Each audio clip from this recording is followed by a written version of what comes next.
Alhamdulillah, nagpapasalamat tayo sa mag-asawang Sheikh Zaki at saka yung sister. Napakasarap ng pagkain. Meron pa man, para fair sa lahat, tanungin natin si Sheikh Zaki. Sa 2024 na Ramadan, ano yung pinaka number 1 na aral na napulot po niyo?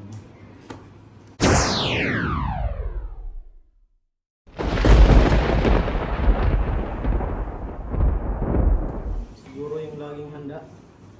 Para kahit na bisita. Huwag mo naman tirahin ka agad. Tinitira mo naman ka agad eh. Grabe. Tinira naman ka.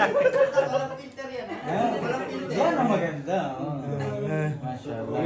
Tama. Hindi kasi isang kwan doon yung sorpresa na saya.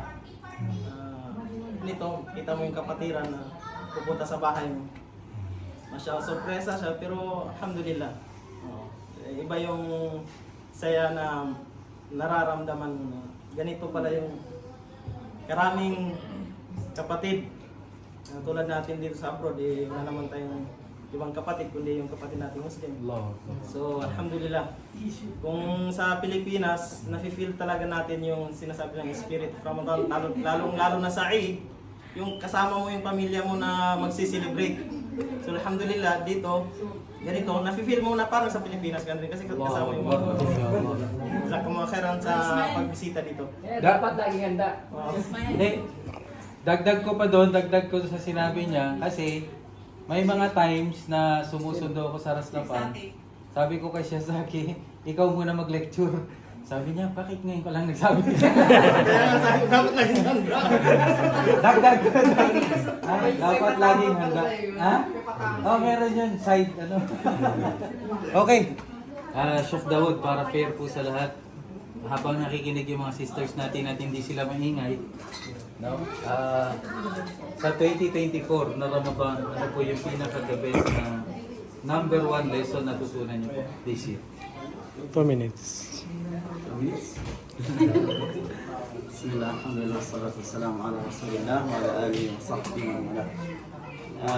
Ang natutunan ko sa 2024 Ramadan ay yung may mga bagay na nangyayari sa ating buhay na parang ayaw natin mangyari yun o hindi natin masyadong gusto. Subalit, ang kapalit nito pala ay ginhawa at kaligayahan sa atin sa bandang huli. Sa pang-12 ng Ramadan, ang masjid po namin ay nasunog. Yung aircon ng masjid namin ay nasunog. Bumutok yung aircon. Tapos dumating na din yung bumbero. Tapos nagapan na rin yung sunog. Pero yung buong masjid ay naging maitim na siya sa usok. Pati yung bahay namin nadamay siya. So, sa madaling salita, nakalipat kami. At pansamantalang close ang aming masjid. Pero nung pang 24 ng Ramadan, nakabalik na kami dahil may inayos sila doon at ginawang pansamantalang pagsasagawaan ng salat. So, dahil sa sunog na yon, napalitan ang aming aircon sa bahay namin. So, yung dating luma na aircon namin ay naging bago na. Yan ang pinaganda pagkatapos ng paghihirap. Matagal na, simula nang dumating dito yung asawa ko, nagtalab na kami sa pagpalitan ng aircon. Hanggang sa nasunog pa yung natin namin, saka napalitan. So, alhamdulillah, gaya ng sinabi natin, may mga bagay na ayaw natin, pero alhamdulillah, may kapalit pala itong kaligayahan kasi ang saya. Allahu Akbar. Alhamdulillah. Mashallah. Prayer sa kanila yung nagkukutba. Pero kung nakikita niyo po si Sheikh Dawood, nakakasama natin with all his humbleness. No? Ganun na kapatid. Tapos nagkukutba pa, dapat medyo ano ka na nun, di ba? May level ka na. Pero nakita niyo naman, tulad ng sinabi ng imam natin kanina, let us be model dun sa mga characters natin. No? Example, perfect example si Sheikh Dawood na magandang tularan po. Allahu Akbar. So, tanong natin, this Ramadan 2024.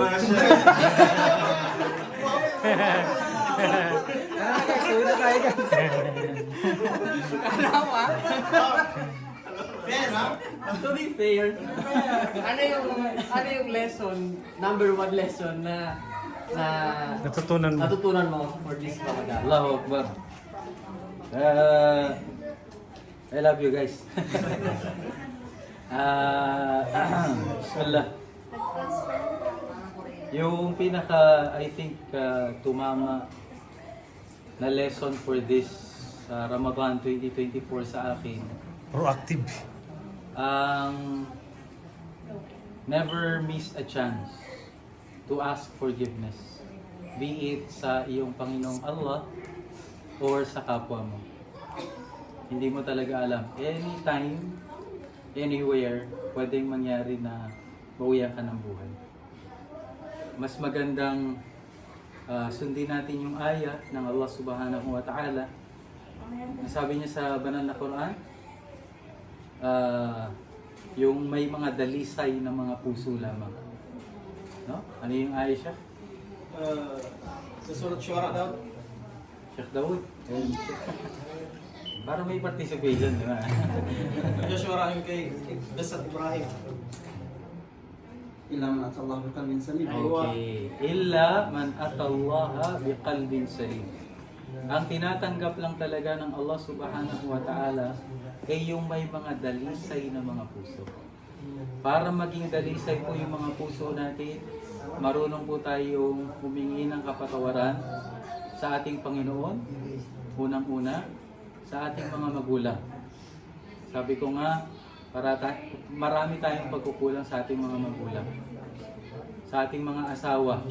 Minsan nakakasakit na tayo ng kanilang mga damdamin, dahil marunong silang magtago ng mga damdamin na yun, hindi nila pinapaalam.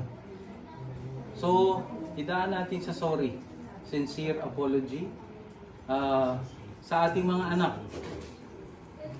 Minsan, sa sobrang strict na gusto natin maging straight sila, lumalagpas tayo sa limits.